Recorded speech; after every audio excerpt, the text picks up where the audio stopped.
Many thanks, Ray. A warm afternoon of darts and football, a much better mix than trying to brave the New Year cold snap. This was a scene at an undersoil heatingless Fratton Park this morning as Pompey's match with Manchester City hit the skids, and Fulham versus Blackburn also fell victim to the weather as the Rovers fans faced a long journey back up north. Those were just two of a number of call-offs. However, plenty of games are underway. Our band of hardy reporters at grounds across the country haven't let a bit of cold weather put them off. And here in a very warm studio, three guys who are delighted the days of playing in the freezing winter cold are over. Garth Crooks, Lee Dixon and Gary Pallister. Well, let's start by bringing you right up to date with what's been happening in the Premier League so far. And Arsene Wenger's well aware that the two home defeats Arsenal have suffered so far this season is too many. But his side started the year with a clash against Bolton, a team they've beaten in their last 5 consecutive meetings. As for the Trotters, well, they'll be keen to cement their mid-table security. But Arsenal's home turf hasn't been a happy hunting ground for them over the years, but it's looking like it might be today, Andy May. Yeah, but possibly not that win again against Bolton, number 6. Arsenal really need to put away their chances. Both Adebayor and Van Persie, the two strikers up front for Arsene Wenger's side this afternoon, have had close-range opportunities they should have really buried. With Arsenal not looking that deadly on the attack, Bolton, who sat back in the first half, have started to have a go in the second 45. A short while ago, Kevin Davis had a decent header saved on the dive by Almunia. So if they want to bag a Champions League place, Aston Villa won earlier, Arsenal really need to win these games this season. Bolton have lost 4 of their last 5 as Van Persie shoots and hits the post on the right-hand side, just 2 yards out from goal. That really sums up the game so far. Through on goal and he couldn't even bury it. Arsenal 0, Bolton 0. And Arsenal getting closer by the moment. Now, is Hull's league position starting to look a little false? Yes, the Tigers can finish the day in 7th with a win at Goodison Park, but the true facts read 1 win in 11, 1 point picked up from the last 12 available, and 3 consecutive defeats. And today, they're facing an Everton side chasing 4 wins on the spin. Is it proving another testing afternoon for Phil Brown's side, Damien Johnson? Certainly is. Everton 2, Hull City 0. A real old-fashioned tear-up, this one. Mikel Arteta and Marouane Fellaini's goals, the only moments of real quality. As another stunning challenge goes in, it's a real tear-up, as I say. Fellaini's glancing header put Everton in front. He was in an offside position, it has to be said. And Arteta's stunning 25-yard free kick made it 2-0 at half-time. There's been a flurry of yellow cards to players on both sides, notably to Fellaini, who'll miss both upcoming Merseyside derbies. Everton in control. Thanks, Damien. Now it's a north-east derby with a bit of spice at the Riverside. While Sunderland have turned their form around under Ricky Sprazier, Middlesbrough have been rejecting bids from rivals, transfer requests from their own players, and on the back of 8 winless games. A big day for Borough and Gareth Southgate in particular. Let's get the latest from Paul Addison. Afternoon, Jake. Borough 1, Sunderland 0, the latest score. The points staying on Teesside as things stand, and that would be the first win for Gareth Southgate's side since November the 9th. Very long overdue, but in the last couple of minutes, Sunderland showing signs of turning the screw a little bit. They're attacking the massed ranks of some 4,000 of their supporters, but they haven't made Ross Turnbull make a save as yet. Alva's goal, end of the first half, teed up by Stuart Downing. Great finish. Borough 1, Sunderland 0. Now, Gianfranco Zola claimed this week that confidence has not just flooded back into his West Ham side, but Zola himself is brimming with self-belief again. It's amazing what a couple of wins can do for team spirit. Newcastle, by contrast, have lost their last 2 league games, conceding 7 goals in the process. Steve Sutton's at St James's Park watching this one for final score. It's Newcastle 1, West Ham United 2. Both sides look likely to add to that tally of goal scoring. A good, fast, open game. Newcastle took the lead through Michael Owen in the first half. Before that, he'd hit the post. Then, just before half-time, Scott Parker and Craig Bellamy linked. Bellamy got the ball in the net for West Ham, and then in the second half, Carlton Cole found space at the far post and lashed the ball into the top corner of the net. Stephen Taylor's had it in the net for West Ham Newcastle have actually had the ball in the net for an equaliser, but Stephen Taylor judged to have fouled. It's still Newcastle 1, West Ham 2. Thanks, Steve. Obviously very exciting at St James's Park this afternoon. Right, now earlier today, Aston Villa, they took on West Brom. Villa looking to go 3rd in the Premier League. Did they do it? Here's a full-time report from Andrew James.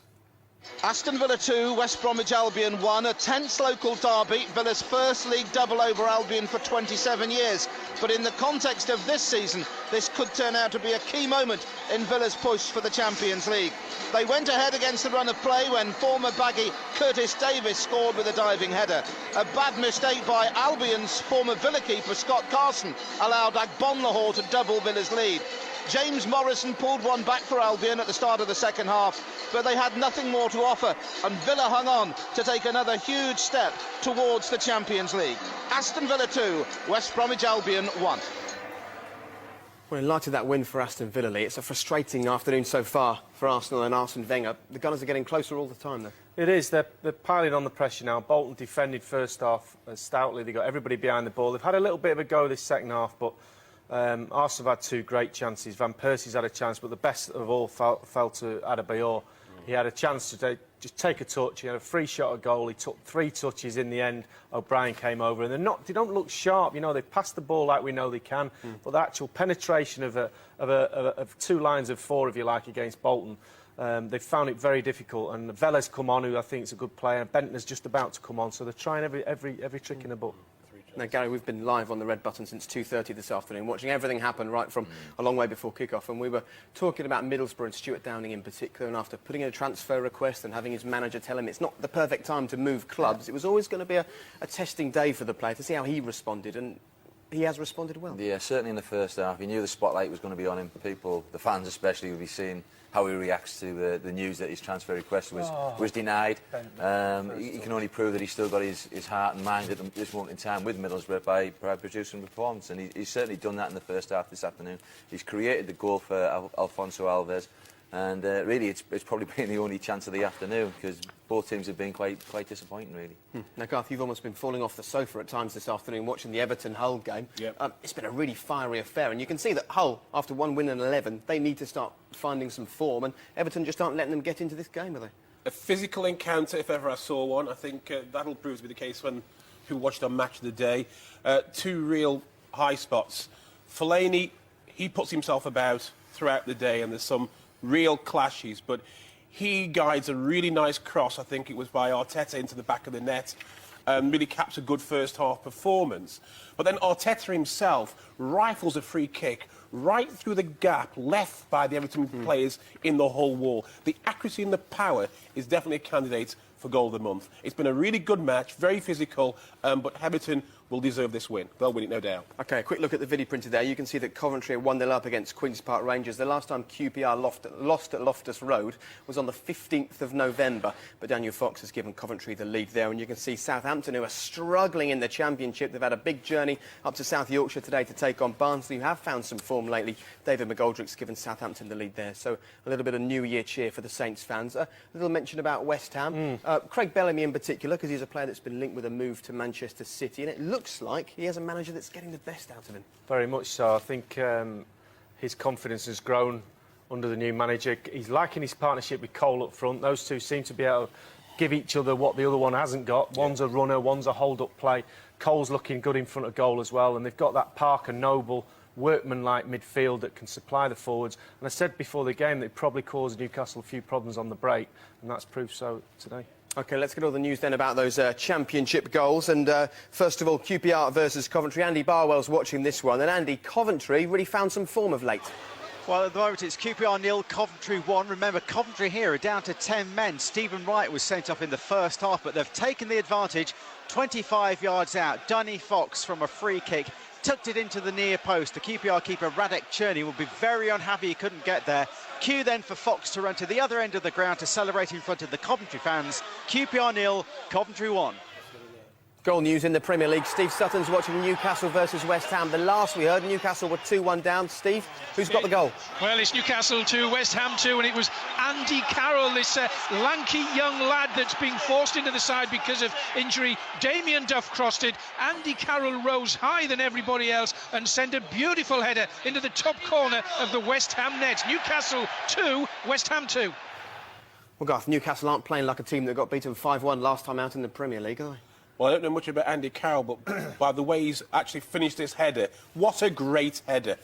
Good cross, right amongst a group of players, but he gets up, hangs, and almost as he's coming down, Jake, he does not twist and put the ball back where it comes from. Terrific header. Exciting ending lined up at St James's Park, I think. Now then, Southampton, no win in 8 and no win at Barnsley for 56 years, but they could be on course for a win today. Alan Biggs is watching this one at Oakwell for us. Yeah, looking good for a first win in 9, Jake. 1-0 up here at Barnsley. Shame about the game, though, as cheerless as the weather, with Barnsley frozen out. But Saints have defended well. Their new Dutch defender, Jan-Paul Sijs, has been a commanding presence at the heart of their defence on their debut.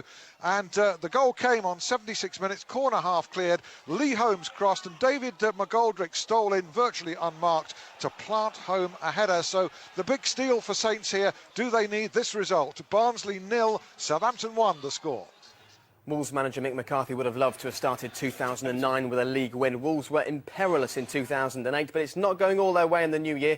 Ivan Gaskell's at Molineux for us. Yeah, Wolves 1, Preston 3. It's really feisty here now at Molineux. The locals really don't like what they're seeing. Preston setting the cat amongst the championship pigeons right now. They fell behind to Sylvain Ebanks-Blake's 16th goal of the season, but their response was immediate and very impressive. Stephen Elliott, who's been perhaps their most impressive figure today, scoring twice. The second one has given them a 3-1 advantage. In between, Sean Ledger scored another one. John Parkins had a goal disallowed. Bit of controversy though, and following that, Alan Irvine, who should be smiling but is not, has just been sent to the stands. That's the Preston manager, and they're 3-1 up. Go figure. Yes, I really can't work it out. Now, Sheffield United are looking to cement their place in the playoffs. Norwich City are looking to avoid a relegation battle in 2009. And it looks like both of those things might be coming true. Harry Gratian, he's at Bramall Lane for us. Yeah, I think you're right there. Norwich really going for the equaliser here. Sammy Cleon's shot was very close a few minutes ago. Their moves, though, hampered by Sibieski being stretchered off. United could so easily have had this game sewn up. Darius Henderson's first half header, the only sign of their superiority. But just a matter of moments ago, Lee Croft had a chance for Norwich again. They can't afford to miss those ones. It's the 128th Tees Weir derby. Middlesbrough versus Sunderland. Either Borough have gone 2-0 up or Sunderland are all level, Paul Addison. All square, Jake. Borough 1, Sunderland 1. David Healy, who's been on the pitch for just a couple of minutes as a substitute, crossing in for the right-hand side. Kenwyn Jones finished from close range. No chance for Ross Turnbull in the Middlesbrough goal. It's Jones's 7th goal of the season, and it's all square at 1-1. Well, Pally, you were shaking your head. It's never nice to see your team concede a goal. Certainly not in a derby. Yeah, to be fair, it's the first time Sunderland really got behind Middlesbrough this afternoon. They defended well, Middlesbrough. And it's a great ball. I'm not sure it is who plays it in from the right-hand side. And Kenwyn Jones times his run to perfection, gets on the end of it from 5 or 6 yards. 5 or 6 yards out, can't really miss it. And it's Sunderland's first real chance of the whole afternoon. So Middlesbrough would be disappointed from that point of view. OK, well, it's the tale of two contrasting fortunes at the Valley today. Charlton are in absolute freefall. Nottingham Forest knocked Manchester City out of the FA Cup last weekend and have a new manager in situ who is enjoying today, I imagine, Tony Lockwood. Yes, Billy Davis looks like he's going to make a winning start as Forest's new boss. Nathan Tyson set them on their way, steering the ball home from 7 yards out. And then to compound Charlton's misery, Matt Holland's backward header was seized on by Robert Earnshaw, who raced clear and then lobbed the advancing Rob Elliott. It's 17 games in all competitions without a win for Charlton and no end in sight to that depressing sequence. Charlton 0, Forest 2.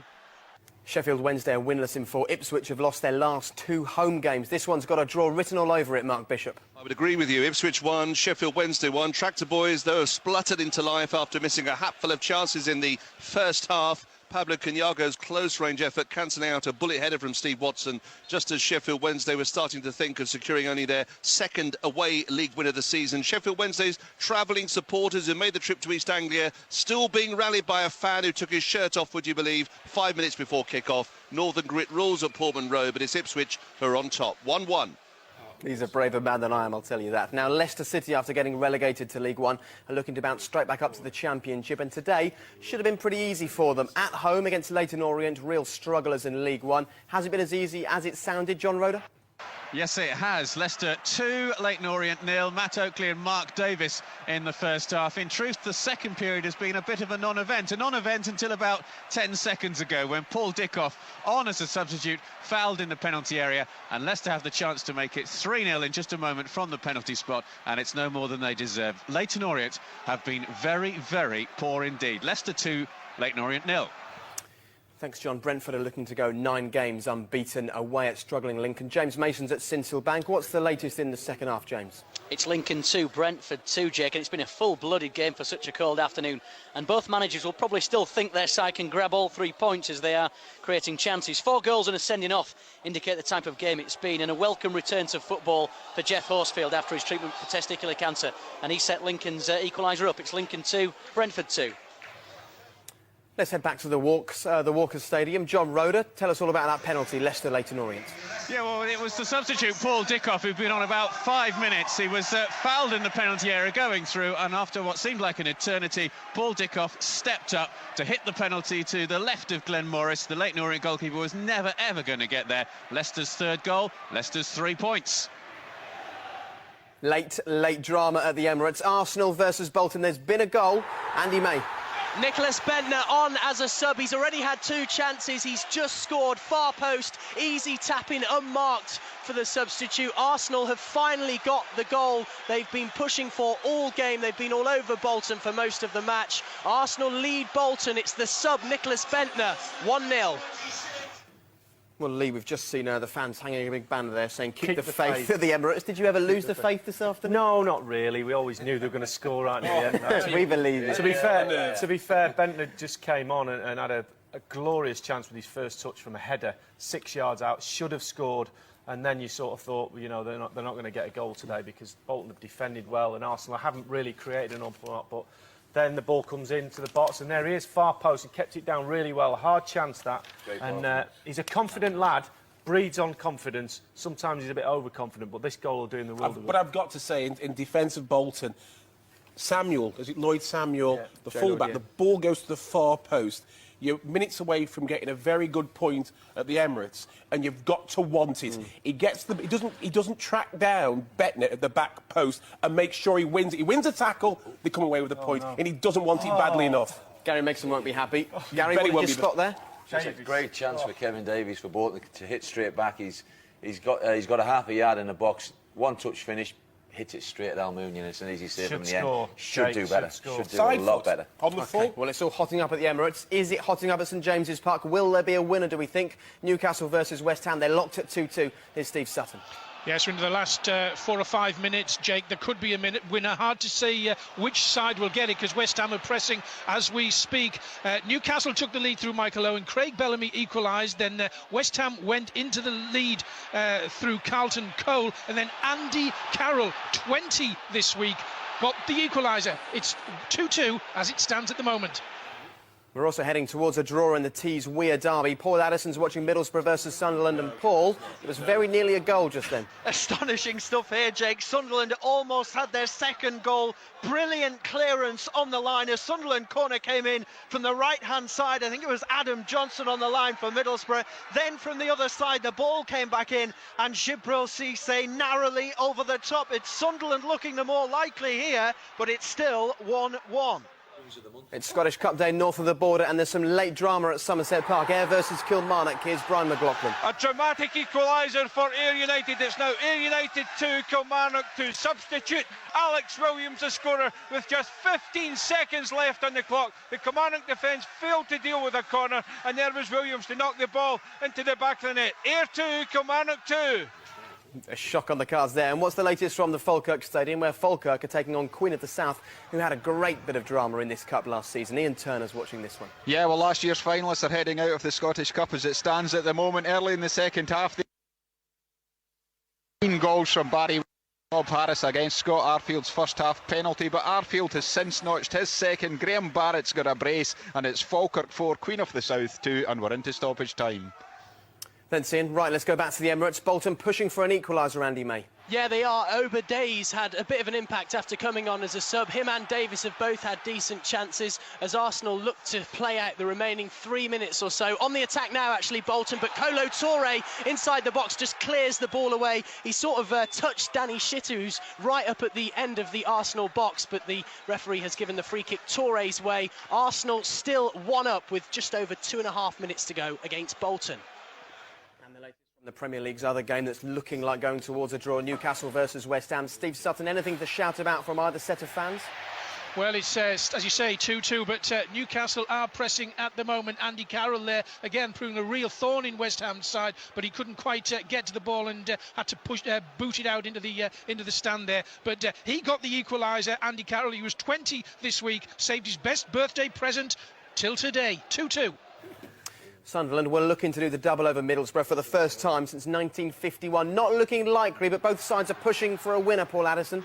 Yes, Jay, 1-1 here it remains. Sunderland looking more likely. They've got a free kick. Afonso Alves gave Borough the lead at the end of the first half. Equaliser came from Kenwyn Jones just a couple of minutes ago, and Sunderland on the attack at 1-1. The full-time whistle's blown at Somerset Park. Ayr versus Kilmarnock, and Brian McLaughlin, I imagine there was some cheer at the full-time whistle. Yeah, a terrific match here, Jake. It's finished Ayr 2, Kilmarnock 2.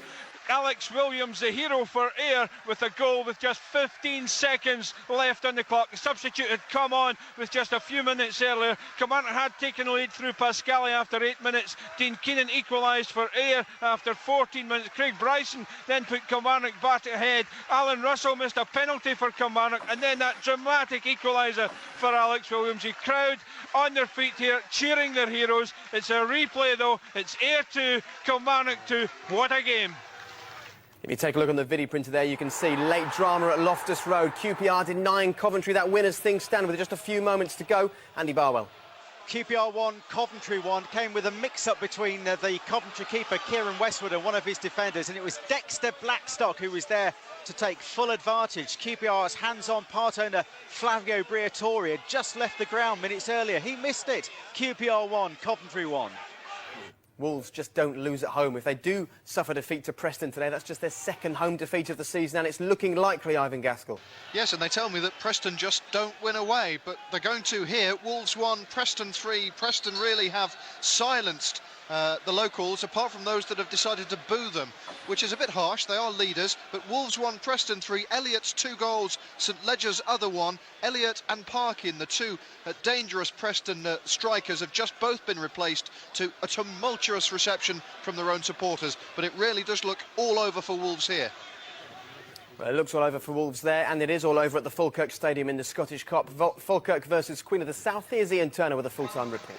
Falkirk 4, Queen of the South 2. It's the SPL side who'll take their place in the next round thanks to doubles from Scott Arfield and Graham Barrett. Queens did take the lead early in the second half when Bob Harris added to Barry Wilson's first half strike, but Arfield added to his earlier penalty. Grabbed his brace from close range. Relief for Falkirk, and no Hampden final for the Doonhamers this year. Falkirk 4, Queens 2. Let's get the latest from Celtic Park, where early on we had a potential shock on the cards, but it's not going that way anymore. David McKinney. Well, it looked for half an hour or so as if Dundee might do something here after Colin McMenamin had scored for them, but 2 moments of magic for Celtic in the last 10 minutes or so before the break turned this game around. It's been a quiet kind of second half, a couple of good saves from Rob Douglas in the Dundee goal, but really nothing to write home about. Time slipping away, it's just about finished here. Celtic lead by 2-1. Scott Brown had a smashing run down the left, finished it superbly to put Celtic one each, and Aidan McGeady had the winner. The man who's been brought back from suspension, from a club suspension that is, scored a wonderful winner just before half-time, curling his shot into the top corner of the net. The full-time whistle has just gone, and full-time is Celtic 2, Dundee 1. Thanks, David. Celtic's good season continues. Right, Sheffield United versus Norwich. Harry Grayson's at Bramall Lane. And Harry, is there any sign of Norwich City upsetting Sheffield United late on in this one? Oh yeah, they've had a couple of good chances. Lupoli just hit the post about 7 or 8 minutes ago, and there was a wonderful opportunity for Doherty as well. But Norwich throwing everything into this at the moment, but they're still trailing 1-0. Last minutes.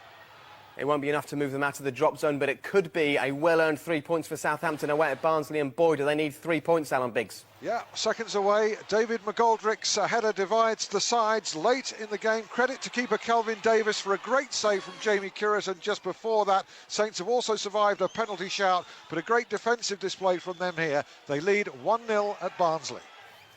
Is there ever a more important game for Charlton than today against Nottingham Forest? But at last we heard it wasn't going their way. Charlton 2 goals down. Tony Lockwood's at the Valley. What's the latest, Tony?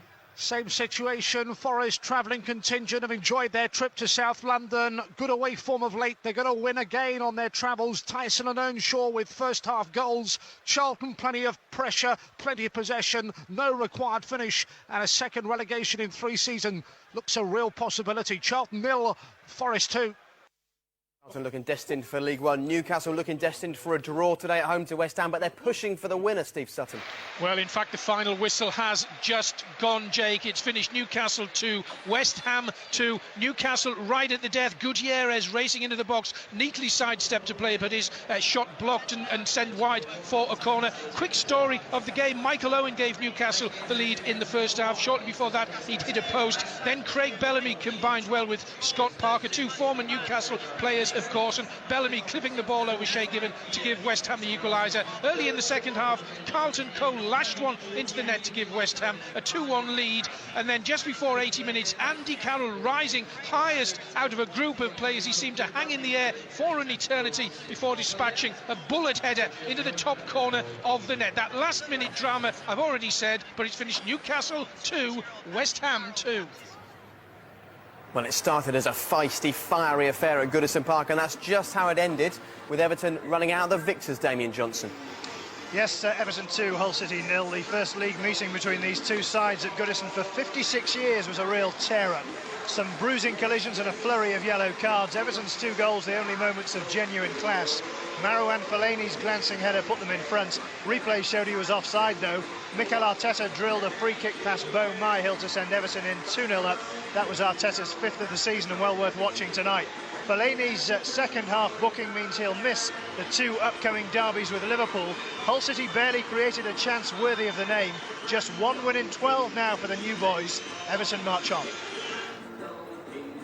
Well, Arsenal left it late, probably too late for Arsene Wenger's liking, but they've got the win, which was all important after Aston Villa won earlier on today. Andy May, watch this one for us at the Emirates. Yep, Jake, 1-0 it finished. They had 3 up top towards the end, and that gamble from Wenger paid off as Arsenal bagged all 3 points late on. Sub Bentner knocked in a low cross from Van Persie. This after 2 chances he should have really buried. Van Persie and Adebayor should also be on the score sheet. They would be if it weren't for Jaska Leinen and his left post. Davis had a couple of chances for Bolton, who, in all fairness, didn't just come here and sit back and defend, but Arsenal are now unbeaten in 7 Premier League matches and still right up there with United and Chelsea, who play tomorrow. Arsenal 1, Bolton 0.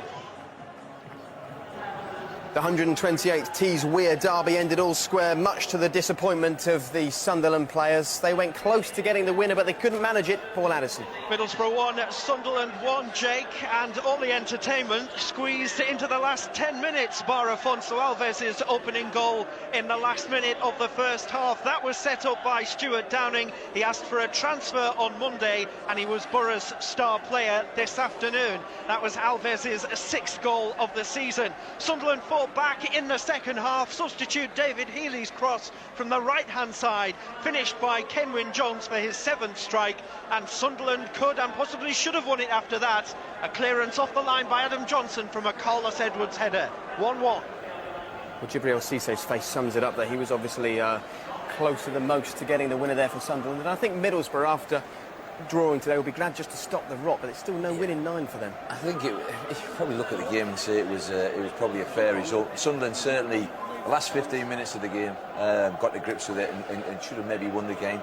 But you know, up until then, they really had created very few chances and looked very abject. Stuart Downing played a big part today, as we just heard there. Created the goal for Alfonso Alves. He's just throwing his shirt at the crowd. I hope that's not a sign. What do we read into that, Pally? Is he going, or is he just saying a farewell gesture? I hope not. The chairman and the manager have both come out and made the statement that he's not leaving, and none of the players will be leaving. So I'm sure the fans are hoping that's right. Watch Match of the Day tonight for the best clearance off the line you'll see all season. Adam Johnson. Superb. Won't give it away, just watch tonight. All right, fantastic. Don't give it away, no. Right, let's head to Molineux. Ivan Gaskell watched Wolves versus Preston, a game that Wolves were the favourites to win, Ivan, but didn't manage it. Yes, doesn't always happen that way. Wolves 1, Preston 3. A real icy blast across Wolves' bows. Their pipes well and truly frozen by an impressive Preston side. The leaders looked comfortably enough when Sylvain Ebanks-Blake rattled in his 16th goal of the season. Business seemingly as usual. Not so. All downhill from there for Wolves. The leaders A resilient live wire response from an emerging Preston side, led artfully by Stephen Elliott. 2 goals for him, aided by another from Sean St Ledger. A real shock to the Wolves system here. Wolves 1, Preston 3. Ipswich Town went into today's game off form at home. Sheffield Wednesday, they were just plain off form. Mark Bishop watched this one at Portman Road. It finished 1-1. Entertaining, Mark? Very good game indeed. One apiece, as you rightly say, but it should have been all over by half-time. Wood cleared a Waters effort off the line. Canyago and Haynes squandered great opportunities. Second half was a lot better. Watson's powerful header put Wednesday ahead. And then Ipswich equalised. Pablo Canyago from close range. Stead, though, the guilty party for Ipswich, ballooning 2 great chances over the crossbar. Full credit to Wednesday, especially for one of their supporters who watched the whole match without his shirt on. It's finished 1-1. Thanks, Mark. Well, the full-time whistles have gone right across the country. Just a reminder that you can join us every Saturday to preview the action from 2:30 with us on Final Score. All you need to do is just press the red button. Do that next weekend to enjoy the full Final Score experience. We'll be here. I hope that you will be as well. Well, most of the games have now finished. We'll bring you the reaction from players and managers shortly. But first, today's classified football results read as ever by Tim Gudgin.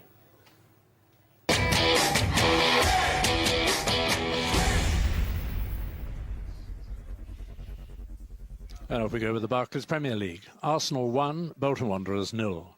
Aston Villa 2, West Bromwich Albion 1. Everton 2, Hull City 0. Fulham and Blackburn Rovers match postponed. Middlesbrough 1, Sunderland 1. Newcastle United 2, West Ham United 2. Portsmouth's match with Manchester City postponed. Stoke City and Liverpool kick off at 5:30.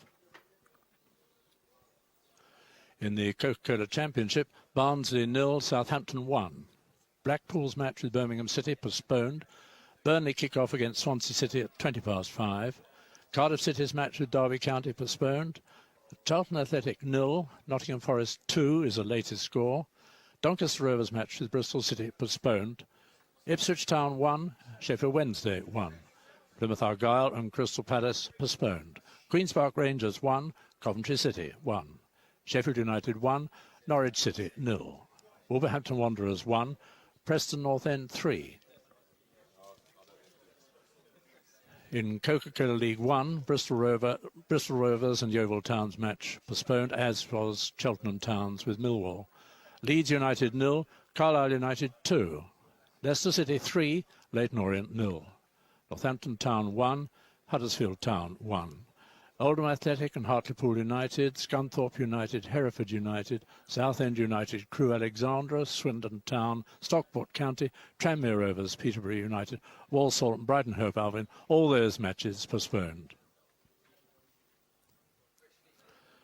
In League 2, Accrington Stanley's match with Darlington was postponed, as was Bournemouth's against Bradford City. Bury 1, Barnet 0. There you have some more postponed matches. Chesterfield, Rochdale, Dagenham and Redbridge, Wycombe Wanderers, Gillingham, Aldershot Town, Grimsby Town and Morecambe. Lincoln City 2, Brentford 2. Luton Town and Rotherham United, match postponed, as was Macclesfield Town's one with Port Vale. Notts County 2, Exeter City 1. And Shrewsbury Town's match with Chester City postponed. In the Blue Square Premier, both matches postponed, Histon and Weymouth and Mansfield Town, Altrincham. The homecoming Scottish Cup, 4th round. Airdrie United 2, Spartans 1. Alloa Athletic 1, Aberdeen 2. Ayr United 2, Kilmarnock 2. Brechin City and St Mirren's match postponed. Celtic 2, Dundee 1. Dunfermline Athletic 2, Clyde 0. Falkirk 4, Queen of the South 2. Forfar Athletic and Forest Mechanics postponed. Inverness Caledonian Thistle 3, Partick Thistle 0. Inverurie Locos and Motherwell postponed. Peterhead 2, Queen's Park 2. Ross County 0, Hamilton Academical 1. And one more match there, Stenhousemuir 0, East Fife 1. The Urnbrew Scottish Division 2, Stirling Albion 2, Wraith Rovers 1. Scottish Div 3, Annan Athletics match with Albion Rovers postponed. Cowdenbeath 2, Dumbarton 0.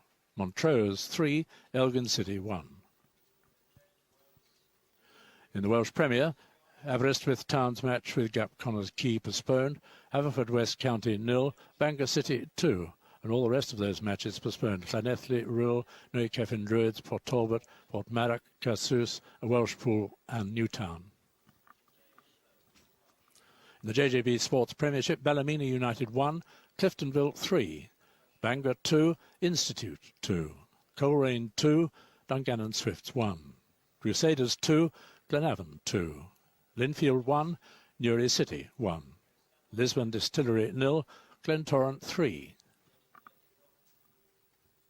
And there's just one late kick-off to bring you, and it's now a result. Charlton Athletic 0, Nottingham Forest 2. A great start to Billy Davies in his new job at Nottingham Forest. So you're now fully up to date with all of the day's results. It's now time to bring you up to date with how that's affected the league tables right across the country. And we'll start with the Premier League, and Liverpool continue to top the early New Year table. They can extend their lead to 6 points if they beat Stoke City in this evening's late kick-off. Aston Villa, they move up to third after victory over neighbours West Brom. Martin O'Neill's side are now just a point behind second-place Chelsea, who travel to Old Trafford to face Manchester United tomorrow. Arsenal remain fifth, but are now level on points with United. Everton won again to further cement their place in the top 6. And at the bottom, well, West Brom remain bottom following defeat, but stay just 2 points from safety. Blackburn's game at Fulham was postponed just an hour before kick-off, so Sam Allardyce's side stay 19th. Sunderland and Middlesbrough both improved their league positions after the Tees Weir derby ended in a draw. The Black Cats are up 2 places. Borough, well, they rise just 1 place to 16th.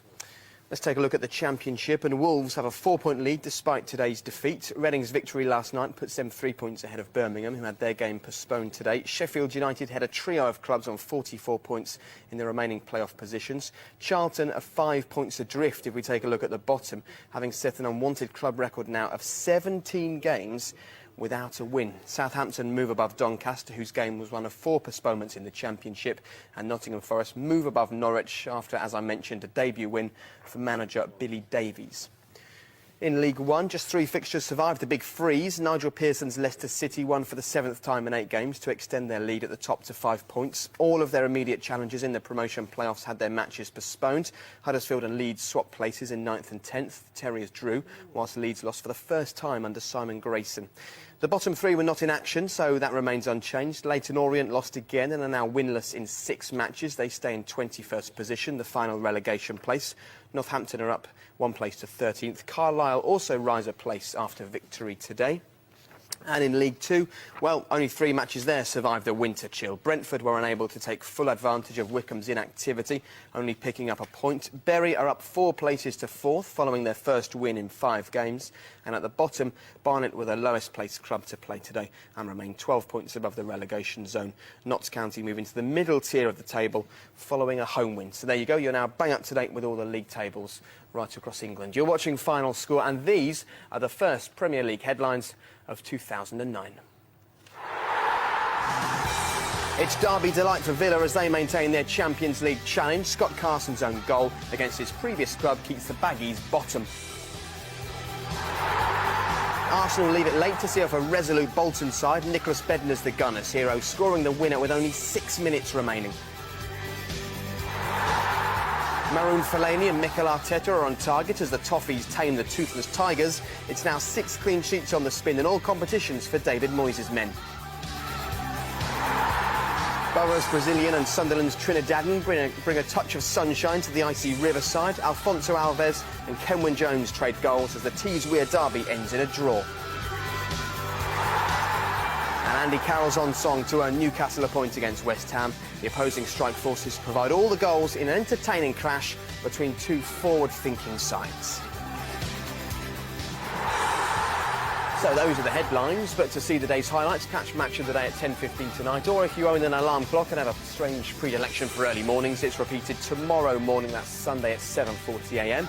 And Chelsea's visit to Old Trafford will dominate Sunday's action. See that and Spurs versus Wigan on Match of the Day 2, 10 p.m, BBC 2 tomorrow evening. Well, let's digest everything that's happened today. And Lee, let's start with you. Arsenal leaving it late, but needing that winner from Nicholas Bendtner after Villa did the business earlier on in the day. Very much so, playing catch-up, trying to get back that 4th place, and they did leave it late, and they didn't spark the whole game. Bolton got players behind the ball, made it difficult for them, but the teams are going to do that at the Emirates, and it's up to Arsenal to have that little bit of spark. They didn't have that early on. They created quite a few chances towards the end of the game when Bolton got tired, once they got the the goal that proved to be the winner. Bentner came on, missed a chance, and then got his chance and scored it. They then created 2 or 3 more chances. But to be fair to Bolton, first half they defended, second half they had a go. It was a better second half than first half, that's for sure. Now, Gary, we saw Hull come out for their second half against Everton 3 or 4 minutes before the Toffees. I suppose it's a relief for the players that didn't have their half-time team talk on the pitch this week. It was too cold, wasn't it, for them to be out there at half-time this week. Yeah, another, it was a comfortable win for Everton, 2-0. Could have scored more, really. Hull didn't really look as other than getting back into the game, and it's a worrying run of defeats for Hill Brown and his boys.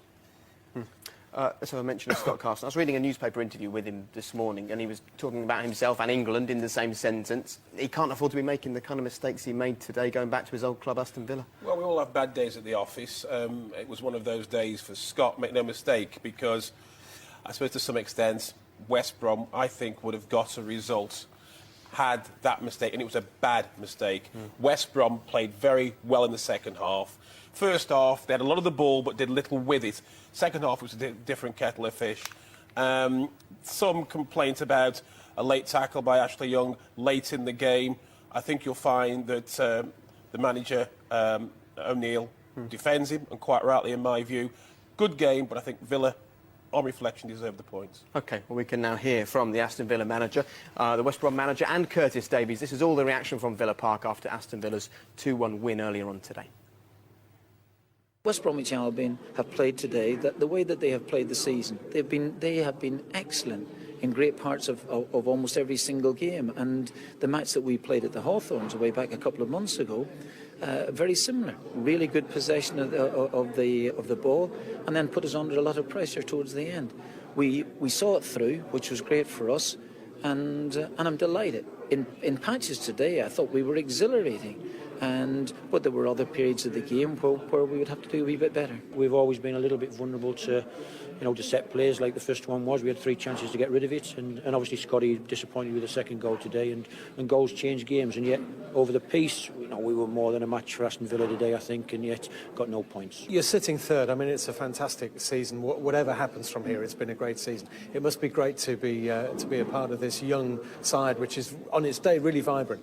Yeah, it's a great side, and obviously we can play better than that and win better than that, I guess. But you saying that we'll be happy with whatever happens this season after the start, I don't agree with that, because at the end of the day, there's no point in getting off to a good start like this and then falling back last end of the season. So we want to stay as close to where we are now as possible and finish the season strong, and hopefully be in them Champions League places come May.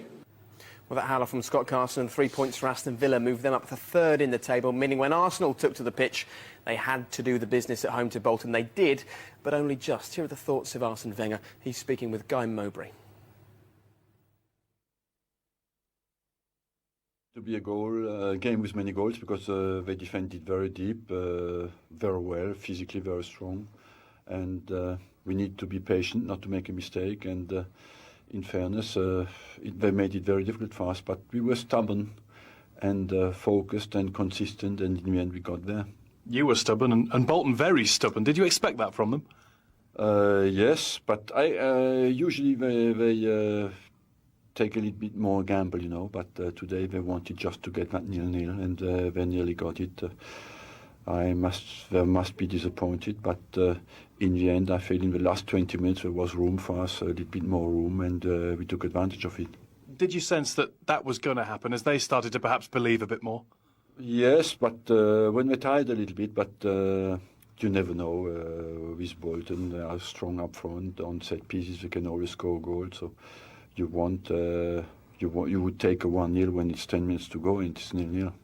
A substitute, of course, won the game for you, but perhaps a change a little early. We'll let Guy Mowbray carry on chatting to Arsene Wenger. Arsene Wenger seemed to have taken heart there from the way that Arsenal dealt with Bolton's style of play, and I suppose he should, because Arsenal haven't always managed to play particularly well against teams who play in Bolton's style, have they? No, I think a few years ago that was certainly something you could level criticism at for. They used to go away to Bolton, Everton, predominantly teams up north, and they used to get bullied off the game, really.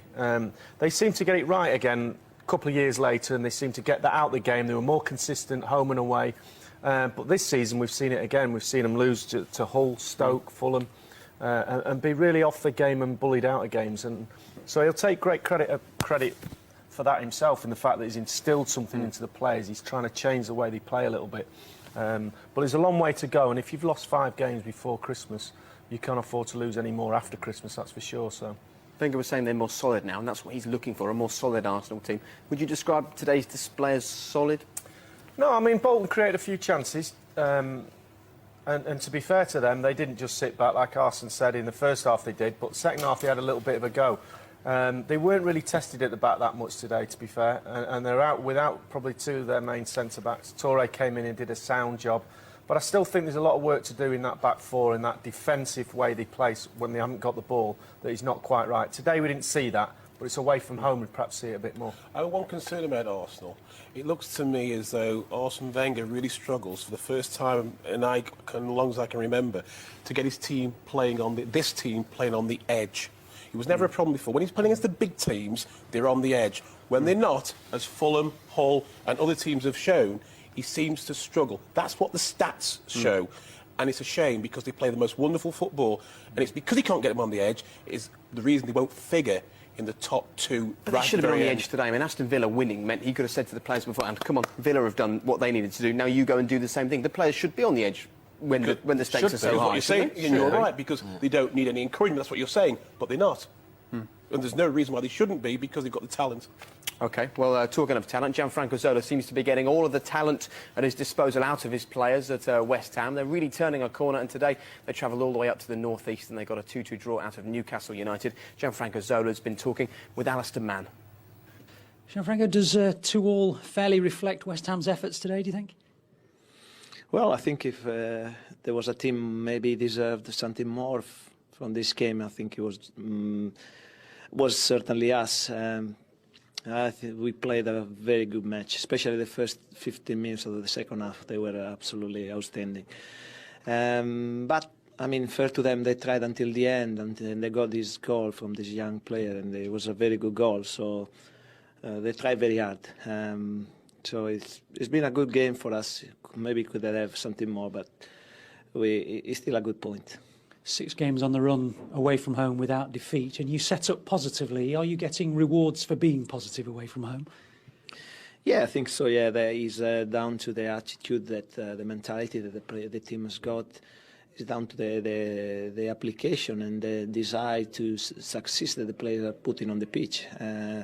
It's good. It's very, very good. We are very pleased. We are on a good run, and we intend to keep it as long as possible.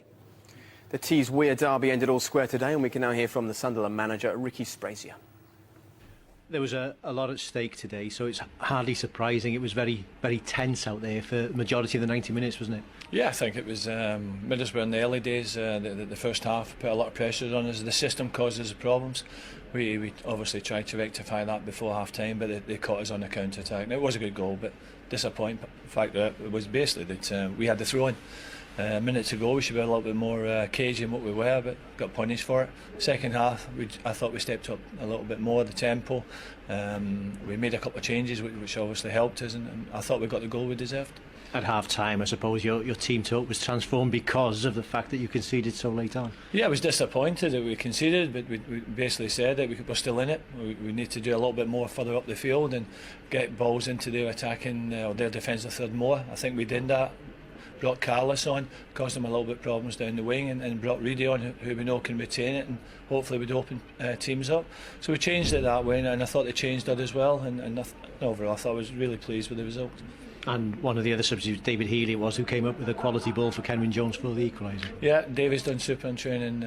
He's not been involved too much, but he's got his head down. He's worked extremely hard. He's a pleasure to have around the place, and all that hard work he's done. And mentally he was strong, because a lot of them would have folded, but he's come in and produced the goods, and we know what he can do. And he has to have a little bit more belief. I thought he came on and he gave us a little bit of spark as well. In a game. Well, Gary, I know you would have loved to have seen your former Middlesbrough side of the business today, but they couldn't quite break down Sunderland enough. Ricky Sprazier, he seems to have started well at Sunderland, doesn't he? Well, he was doing a great job as a caretaker manager. I think Lee was talking about that earlier on. It's a little bit of a different job when you're actually just got it as a part-time job. But he's now the manager. He's been put in there really by the players. The players want him to get the job. They were impressed with the way he's handled himself. He's had a difficult start. He'd be pleased to get a point in the derby today. I didn't think they looked as though they were going to get anything until sort of the last 15-20 minutes of the game when they put Middlesbrough under pressure and could have probably nicked it. But I think that the great thing for him is that he knows he's got the backing of the players after what has been a difficult time for Sunderland, and we just wish him well in the job. And there's a lot of players to back him at Sunderland as well. I mean, take David Ely, for example, hardly played under the previous manager. Sprazier comes in and he sets up the goal today. I mean, for a few of the fringe players, it's good news for them. New managers generally are. They always have their own ideas. All right, fine. Well, Roy Hodgson and Sam Allardyce didn't get to go toe-to-toe on the touchline today because Fulham's game against Blackburn was postponed with less than an hour to kick off. These are the thoughts of the two managers. We were really up for today's game. I felt an air of confidence through the side over our last 3 Premier League games, and looking forward to playing against a very difficult and Fulham side who are in great form, but unfortunately the conditions have beaten them. The weather's changed overnight. We've got this very heavy cloud cover and minus temperatures at all times during the course of the day, and the referee has decided that, you know, there is an element of danger and the game shouldn't be played, even though of course you know, when you look at it, you could think it could have been a possibility, but we respect his decision, and it's a difficult decision he's got to make, and both Sam and I accept it. Well, the managers weren't delighted. The fans were far from happy. A match called off 90 minutes before kick-off after travelling for quite a few hours. These are the thoughts of some of the Blackburn fans who we caught up with down at Craven Cottage. We've listened to the radio, they're like, it's on, everything's all right. We've got there at 1 o'clock outside the ground and heard it's off. It's absolutely devastating, I mean, we've been travelling for 6 hours. You know, it's 6 hours on the coach, 5 hours, 6 hours on the coach. To get down here and then to be down here for an hour in the cold and then all of a sudden they tell you it's off. You know, it feels like it's a bit of a waste of time, really, doesn't it? You know, I'm 50 quid. We felt sorry for the City fans having to turn round and go all the way back to Manchester, whereas we carried on all the way down here. We were outside the ground 2 hours before the game, and lo and behold, we then find out that the game's off. Sat down with a 350 pint. Well, look at that, the beer's expensive, and so is the petrol to make that journey. I mean, it's not what you need during a credit crunch. And we can talk about the fact that Premier League is this huge multi-million-dollar business, and it's not good for the Premier League, but it's not good for the fans. I mean, these guys are getting up at 4 in the morning to drive down here. Give you perspective, Jake, it is a multi-million-pound business and a very good one. Over 200 countries around the world, no problem with that. What I found disappointing, and I get more frustrated by as I hear the fans, is we've got sophisticated weather forecasts, so the clubs know what sort of weather to expect. Why can't they put in provisions to make sure that the game goes ahead? I think it was at Motherwell, they have a balloon, hot air blown in, they're training on it, they're playing on it, there isn't a problem. I think other grounds around the country do something similar. It's really unfair to the fans to travel as far as these two sets of fans have, City and Blackburn, to be in this position. It's very unfair, and there's a complaint there. Clubs coming into the Premier League get so much money when they, again, when they leave it, if parachute payments. When you come into the league, the TV money, there should be a slice of that you have to use if you haven't got coverage on your pitch to make it sure that you don't get games called off. Absolutely. And I suppose if you haven't got undersoil heating and you know you can't get it at short notice, don't call a game off 90 minutes before when you've got a club from the north taking on a London side. Absolutely. Exactly. I think the fans are just. It'd be interesting to see what Fulham say about that and why there wasn't things put in place to get the message across to the Blackburn fans, or why in fact they didn't do anything, as Garth says, to put some kind of implement in place to get the game to go ahead. Sure. OK, well, just to let you know that there is a midweek final score for you as well this week.